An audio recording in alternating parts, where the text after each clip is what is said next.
Ya, gua kembali dengan analisis untuk pertandingan Prancis dan juga Maroko dini hari yang dimenangkan oleh Prancis dengan skor telak 2-0. Mereka mampu melaju ke final untuk menantang Argentina.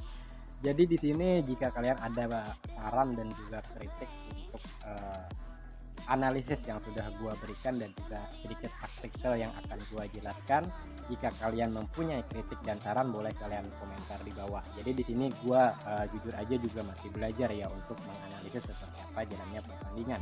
Atau jika kalian juga berpendapat, oh ya bang, lo cuman lihat highlightnya doang, jadi lo cuman lihat beberapa momen doang. Jadi enggak guys ya, di sini gua memang pure nonton 90 menit untuk pertandingan antara Prancis dan juga Maroko. Kemungkinan video ini agak sedikit lama, mungkin durasinya sekitar 20 menitan karena memang gua agak banyak merekam momen-momen dan juga pergerakan yang sudah terjadi antara Prancis dan juga Maroko. Nah, mungkin gua mulai dengan formasi yang sudah diterapkan oleh kedua pelatih. Dari Prancis terlebih dahulu di sini Prancis turun dengan formasi 4-2-1-3, sedangkan Maroko tampil dengan 5-4-1.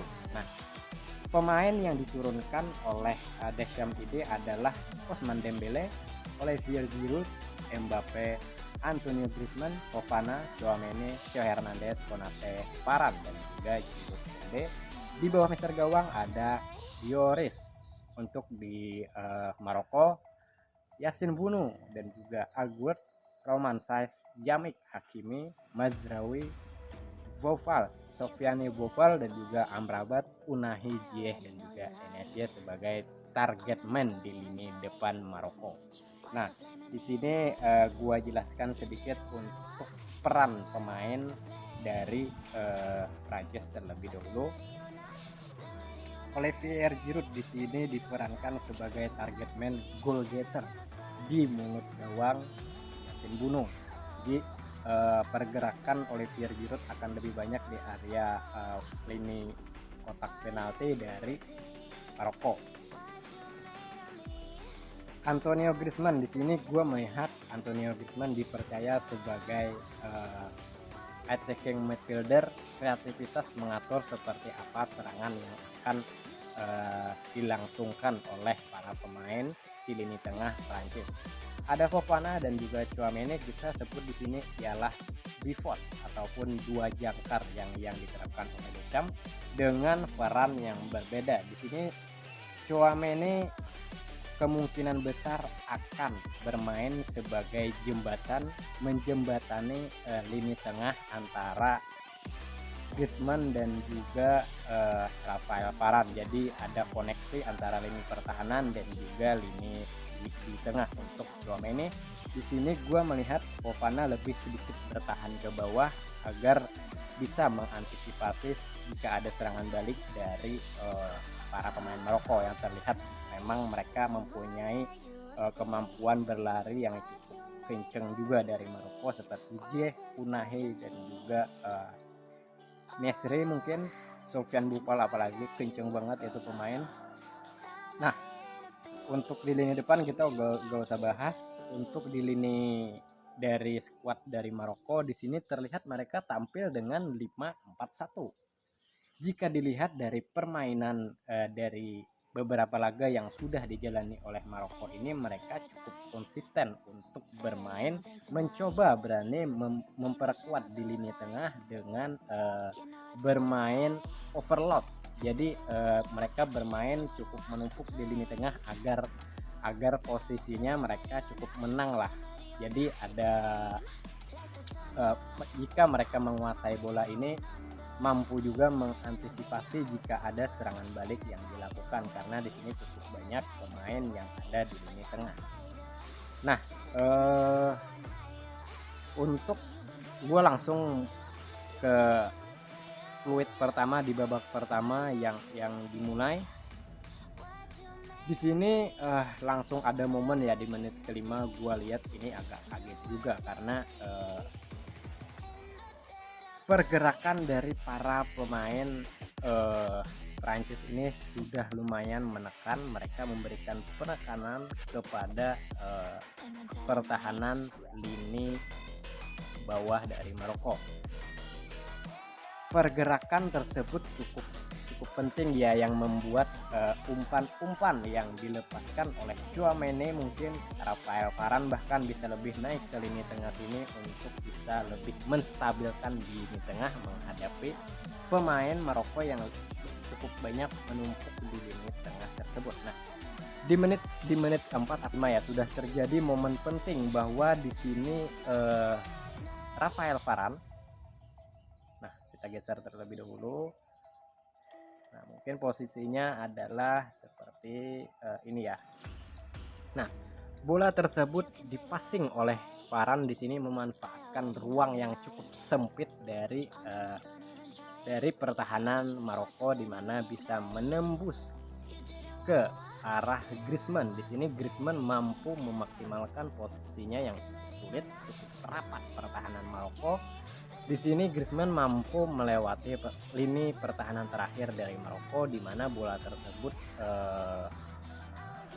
diumpan ke arah sini. Sebenarnya ini bisa dibilang blunder dari pertahanan Maroko, dan juga blunder dari penjaga gawang Bono gue sebutnya, karena bola tersebut di sini Theo Hernandez masuk cukup dalam.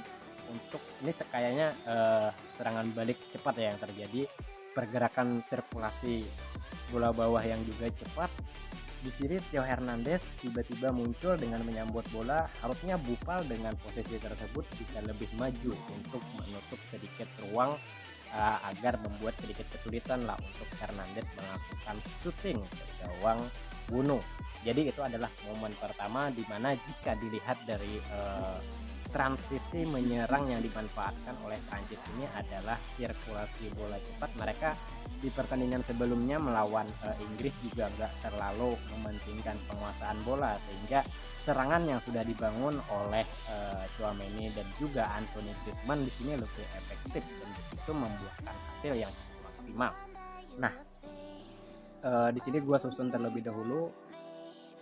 Nah, itu tadi adalah momen pertama di mana peluang pertama didapatkan dan mampu dimaksimalkan oleh para pemain Prancis yang melakukan transisi cepat, menyerang cepat dari Prancis. Di sini gua bahas lagi untuk Maroko, di mana mereka tampil dengan melakukan respon yang cukup cepat terhadap gol cepat tersebut. Dengan melakukan perombakan, mereka lebih berani untuk berikan tekanan kepada pertahanan si Prancis ini. Dengan di sini posisinya Amrabat dan juga Unahi kan awalnya dua pivot tersebut turun untuk menjemput bola ke lini bawah. Nah, di sini formasinya seperti ini ya, pada saat respon yang sudah dilakukan dengan cepat oleh Maroko. Nah, di sini terjadi momen di mana Ousmane Dembélé dan juga Mbappe terjadi penjagaan yang cukup ketat. Jadi di sini fungsi dari kehadiran ataupun pergerakan Anthony Griezmann cukup penting, di mana pergerakan tanpa bolanya cukup merusak konsentrasi dari dua pertahanan yang cukup kuat dari Maroko. Di sini terlihat bahwa mereka memiliki antisipasi jika terjadi lagi serangan seperti yang di menit pertama. Nah, di sini terlihat dengan respon tersebut Maroko cukup mendominasi lah untuk di lini tengah, karena para pemain Prancis bermainnya cukup lebih lebih mengandalkan, istilahnya kasarnya itu serangan balik cepat lah, yang mengandalkan transisi. Olivier Giroud di sini sering terlepas dari penjagaan Saïss dan juga Aguerd, di mana itu melewati serangan balik juga yang mampu dimanfaatkan lini tengahnya di sini oleh Tchouaméni. Nah, posisi dari Mbappe di sini tidak terlalu bisa memberikan tekanan lah, karena cukup banyak pemain yang bisa menghadang Mbappe, seperti di sini Unahi lebih bermain menusuk ke area depan, dengan Amrabat lebih berada di lini tengah untuk mengantisipasi serangan yang dibangun dari Tchouaméni. Nah, di sini En-Nesyri mencoba mengkecoh Varane dan juga Konate agar bisa memberikan ruang untuk Boufal melakukan penetrasi dari sini, namun cukup terjaga karena di sini Dembele juga ikut turun. Nah, jadi gua agak wow juga gitu sih formasi dari Beckham, karena hanya memanfaatkan pergerakan dari Olivier Giroud dan juga Antonio Griezmann. Hanya dengan dua pemain tersebut, 4 bahkan 5 pertahanan yang ada di area Maroko ini cukup kesulitan menjaga kedua pemain tersebut, karena di sini Prancis tampil dengan tidak hanya mengandalkan kekuatan dari Mbappe.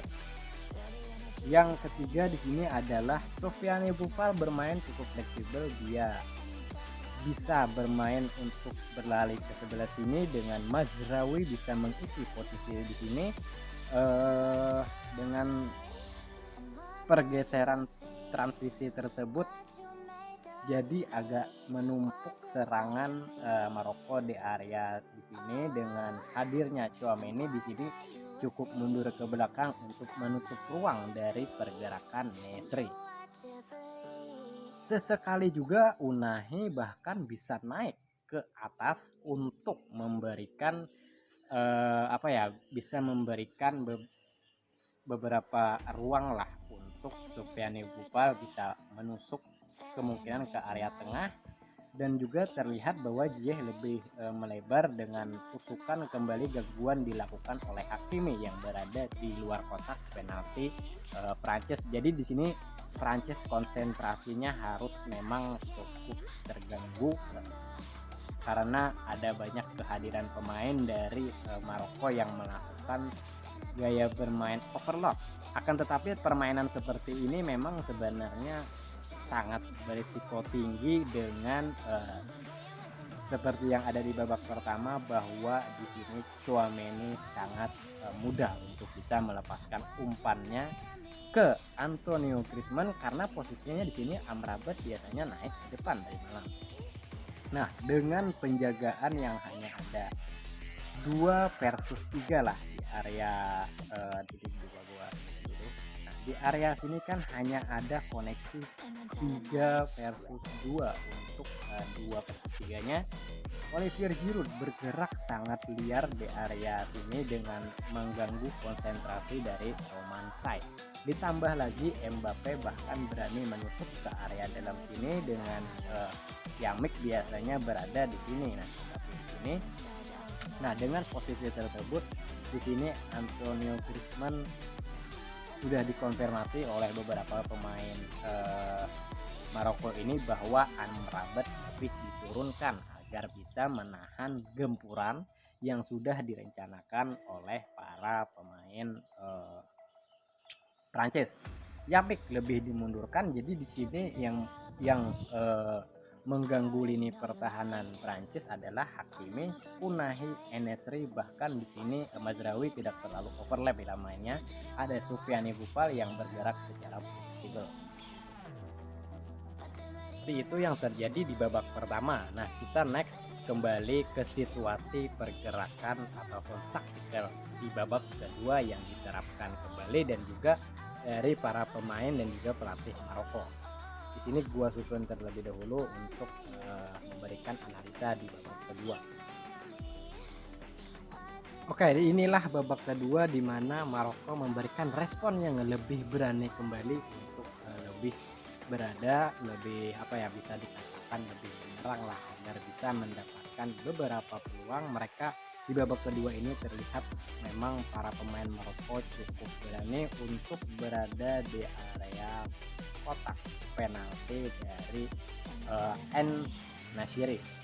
Terlihat bahwa Unahi ini bergerak dengan bebas di lini tengah karena si Fofana dan juga Tchouaméni sibuk dengan pergerakan untuk menjaga dari transisi yang dibangun, pergerakan Hakimi dan juga Ziyech dengan Mbappe yang bisa dikatakan dia di sini diberikan free roll untuk tidak perlu membantu pertahanan, ditemani oleh Olivier Giroud. Dan jadi di sini posisinya si Amrabat, Buffal, bahkan Buffal biasanya lebih naik ke sini, lebih masuk cutting inside ke dalam, sehingga Mazraoui bisa lebih ke sini aja karena posisinya di sini Dembele tidak terlalu bermain overlap ke depan. Jadi Mazraoui agak tenang untuk bisa memperkuat di lini tengah tersebut. Nah, posisinya di sini adalah di mana Theo Hernandez tidak bisa terlalu bermain naik karena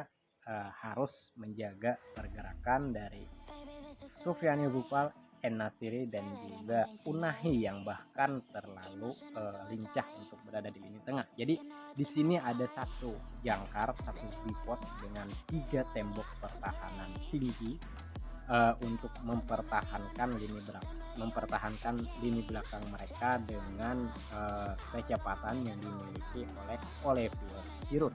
Bahkan di sini Maroko tidak bisa bermain opportunis ataupun direct karena mereka kalah dengan kemampuan pemain mereka, yang dimana kita tahu Konate mempunyai postur tubuh yang cukup tinggi, mampu menghalau bola-bola atas seperti Rafael Varane.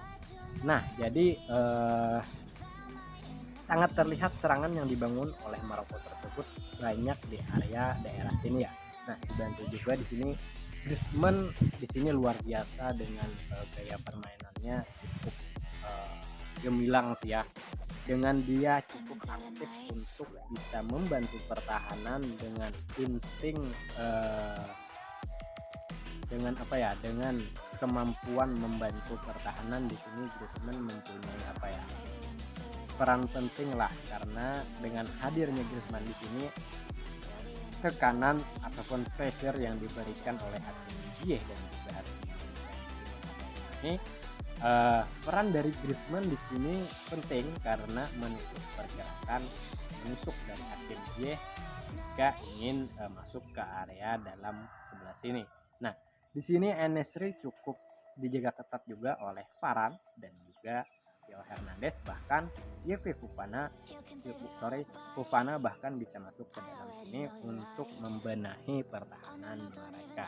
Nah, jadi ini adalah taktik yang luar biasa dari Deschamps yang mampu untuk mengimbangi lini tengah dari Maroko.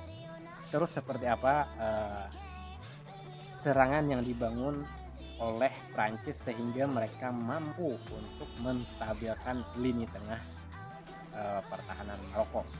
Nah, jadi ada momen di mana gua agak kaget melihat di saat ada pergantian pemain, Thuram diberikan posisi. Jadi gua hapus terlebih dahulu, gua susun lagi.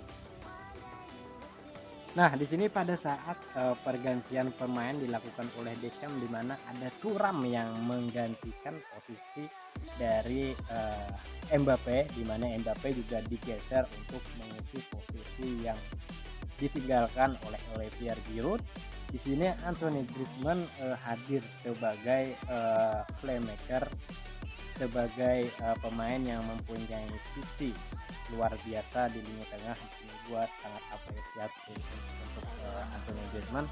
Nah, di momen ini gue melihat serangan yang dibangun oleh Prancis sangat luar biasa karena terjadi pergeseran dan juga transisi permainan.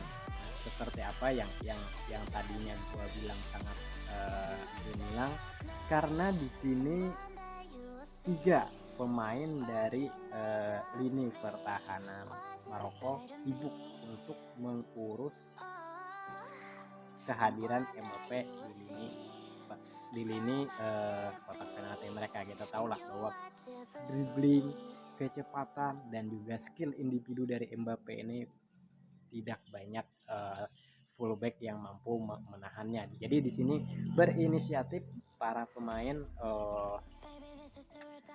pemain Maroko menjaga, lebih mementingkan untuk penjagaan dari Mbappé yang sudah melakukan pergeseran posisi. Nah, posisi dari Thuram di sini cukup free karena Hakimi masuk lebih masuk ke area di sini untuk lebih bisa memaksimalkan bola yang sudah mungkin di sini dibangun oleh Sofiani Bopal, bahkan bergeser ada Unahi di lini depan sini. Jadi terjadi pergantian formasi disebut bisa juga ya dari Prancis karena mereka mengandalkan 4 pemain di depan. Nah, ini adalah sesuatu taktikal yang sangat luar biasa dari Deschamps, walaupun mempunyai walaupun bisa membuat pertahanan mereka lebih lemah. Di sini ternyata enggak, bahwa terlihat Fofana dan juga Tchouaméni enggak ikut naik, hanya mengandalkan Antoine Griezmann sebagai kreativitas di lini tengah. Nah, posisi dari Thuram ini tidak terlalu diberikan penjagaan dari Amrabat dan juga di sini backnya gue lupa. Pokoknya ada pergantian pemain juga dari Maroko yang menjaga posisi dari Thuram. Nah, sehingga posisi Thuram di sini cukup enak melakukan dribbling dan juga skill individu. Ditambah di sini ada Griezmann dan juga Mbappe. Di sini ada pemain muda, gue lupa namanya. Nah, dengan posisi Thuram di sini cukup tidak ketat penjagaannya oleh Hakimi dan juga Ziyech karena mereka sibuk untuk melakukan transisi agar bisa menguasai lebih banyak ruang di area sini dengan kehadiran Buffal juga ada dan juga Ziyech. Momen penting adalah di sini pemain belakang dari Maroko sangat disibukkan dari pergerakan Mbappe. Dengan penjagaan tersebut, posisi Thuram cukup kosong dan itu bisa dan juga mampu dimaksimalkan oleh Thuram dengan masuk ke area pertahanan kotak penalti dari Maroko. Jadi mungkin seperti inilah gambaran sedikit dari gua tentang analisis dan juga taktikal yang sangat luar biasa dari Deschamps. Mungkin jika kalian ada kritikan dan juga saran, boleh kalian komentar di bawah karena di sini juga gua sedang belajar lebih dalam tentang seperti apa cara menganalisis dan juga melihat transisi pergerakan para pemain.